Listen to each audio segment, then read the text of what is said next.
राधे कृष्णा दोस्तों। तो चलिए हम आज की कहानी को शुरू करते हैं। भगवान श्री राम जी कहते हैं, माता पिता हमारे पहले भगवान होते हैं। उनका प्यार, त्याग और आशीर्वाद ही हमारे जीवन की सबसे बड़ी पूंजी है। परंतु जब वे इस संसार को छोड़ देते हैं तो उनके स्मरण के लिए लोग माता पिता की फोटो अपने घर में लगाते हैं।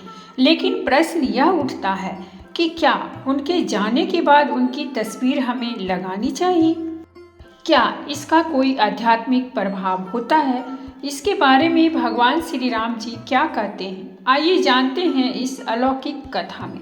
भगवान श्री राम जी स्वयं एक भक्त को इस रहस्य से अवगत कराते हुए कहते हैं, हे वत्स, प्राचीन समय की बात है। एक दिन देव ऋषि नारद धरती लोक का भ्रमण कर रहे थे।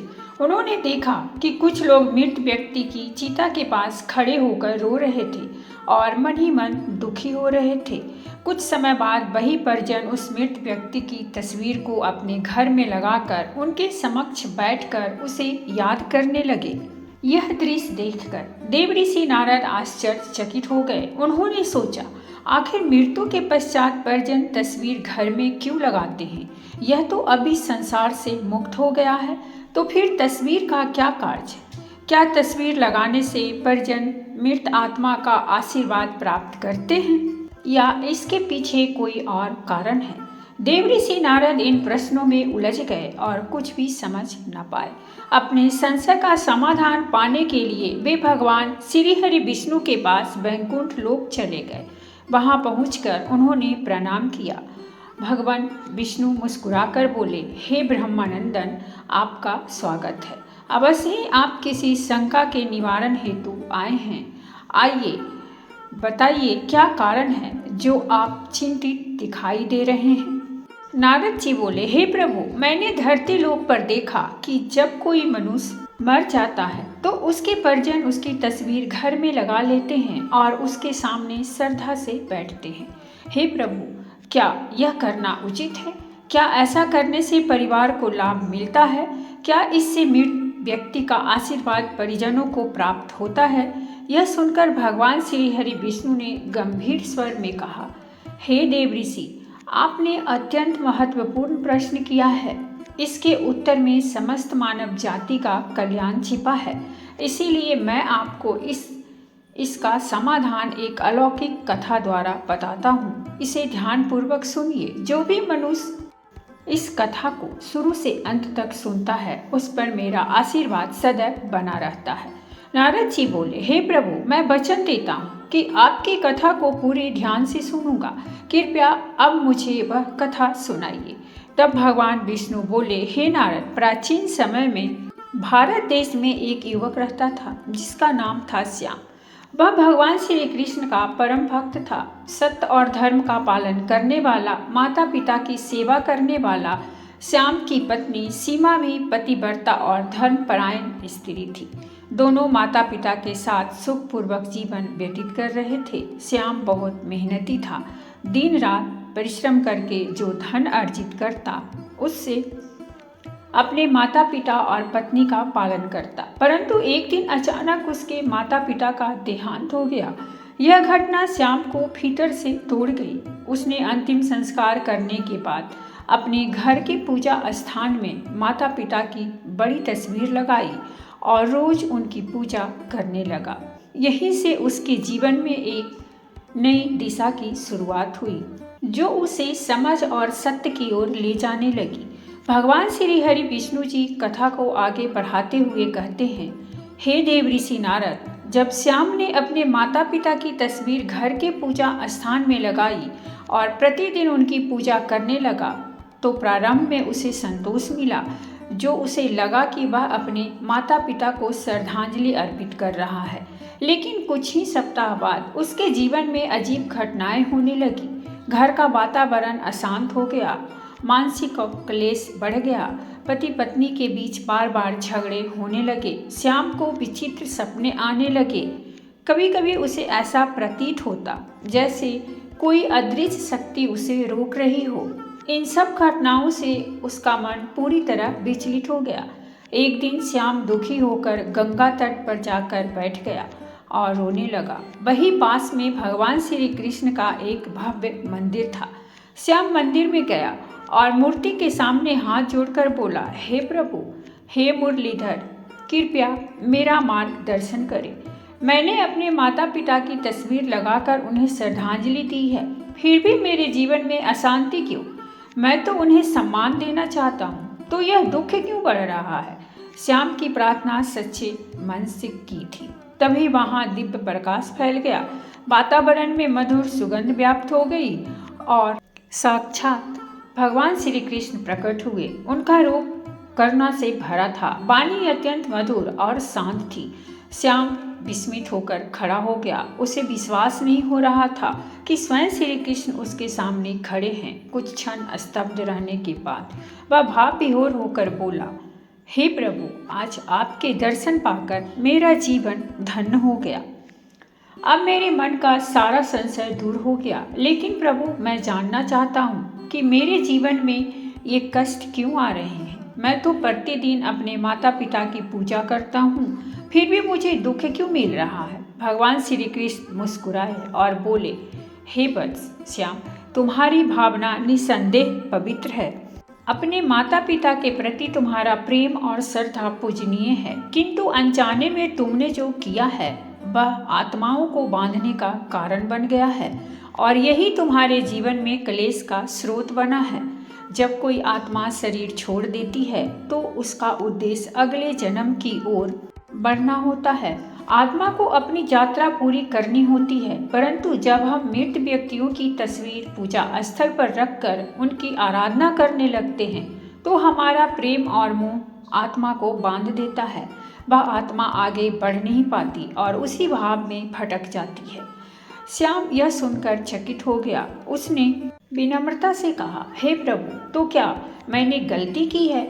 मैंने तो केवल श्रद्धा दिखाई थी। कृपया मुझे मार्ग बताइए कि मैं क्या करूं? भगवान श्री कृष्ण गंभीर स्वर में बोले, हे वत्स, श्रद्धा अवश्य दिखाओ, लेकिन मोह मत पैदा करो। आत्मा को सम्मान दो, पर उसे बांधो नहीं। उन्हें मुक्त करो, आशीर्वाद में विदा करो, उनके लिए प्रार्थना करो, पर उन्हें पकड़े मत रहो। यही सच्चा प्रेम है, जो आत्मा की मुक्ति चाहता है, न कि उसे मुंह में रोकता है। इसके बाद श्री कृष्ण ने श्याम को 5 दिव्य बातें बताने का संकल्प किया। उन्होंने कहा, हे वत्स, इन 5 बातों को हर मनुष्य को जानना चाहिए। यही जीवन को दिशा देती है और आत्माओं को शांति प्रदान करती है।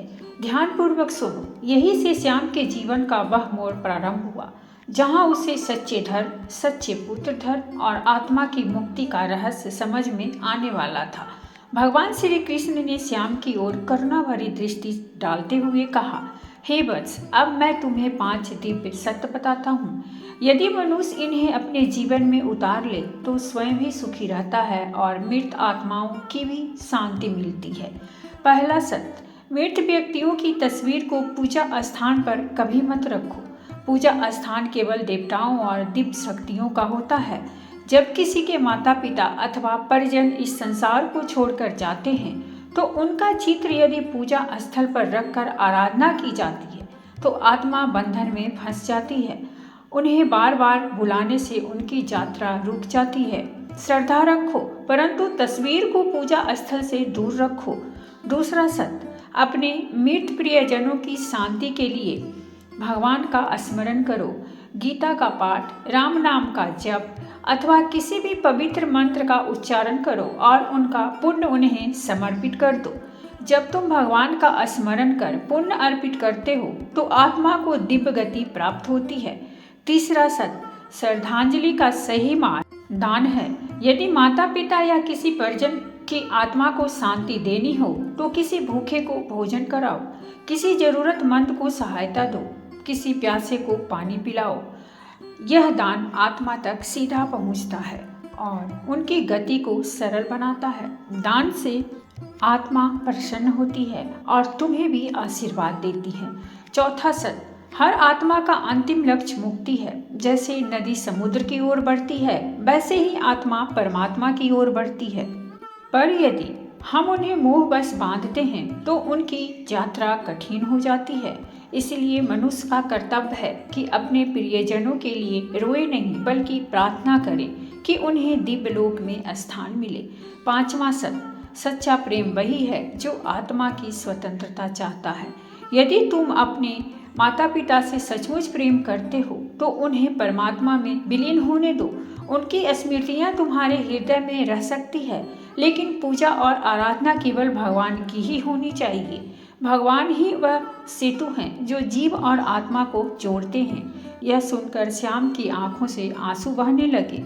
उसने हाथ जोड़कर कहा, हे प्रभु, अब मुझे समझ में आया कि मैंने अनजाने में अपने माता पिता की आत्मा को बांधने का कार्य किया। मैं उन्हें सम्मान देना चाहता था, परंतु मैंने उन्हें दुख पहुंचाया। अब मैं उनकी तस्वीर पूजा स्थल से हटा दूंगा और उनकी शांति के लिए दान पुण्य करूंगा।